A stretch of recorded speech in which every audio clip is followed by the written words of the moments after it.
there's obviously so many different competitions around this roster, starting with the quarterback position, but then there's a ton of different ones.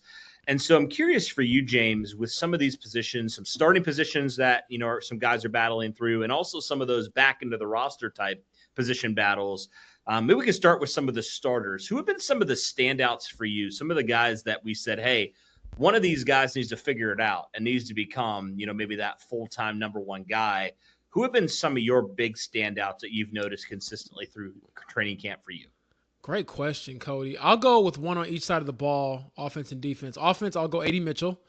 I thought he had a rough start to training camp, and I was thinking, oh my goodness, if you don't pick this up, man, they're going to call you a bust before your second season even starts. And so he's picked it up as of late. I think that, honestly, over the last week and a half, 2 weeks, he's probably been the best receiver the Colts have had in training camp. Now, obviously, he has to show that he can do it on Sundays, do it on game days. And I think the physicality part is all of our questions kind of related to him is like, okay, we know you can separate. We know you can make the acrobatic catches. We know you have all this talent. Because I think if you look at the entire wide receiver room on this team, all of us would probably say A.D. Mitchell has the most talent in that room of any wide receiver. Just physical, God-given ability. He can do everything. He's 6'2", runs a 4.3, jump out the gym, you name it, separate with the best of them.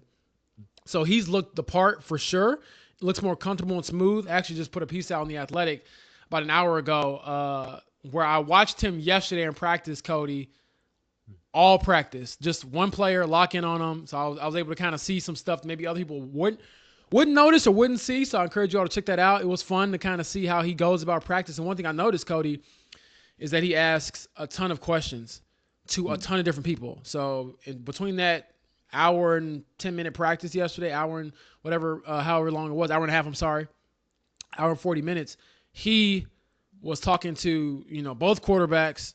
He was talking to the quarterbacks coach, Cam Turner. He's talking to the wide receiver coach, obviously Reggie Wayne, talking to the offensive coordinator, Jim Bob Cooter, talking to the head coach, Shane Steichen. So he's always talking to somebody, asking questions.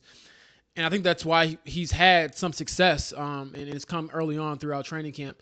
And then to pivot to defense, Latu. I mean, what more can I say? Over the last couple of days, it seems like neither quarterback can get, through a series without him disrupting something or getting a quote-unquote sack in training camp because obviously you can't tackle. So I look at those two as being huge pieces to helping this team potentially end the playoff drought.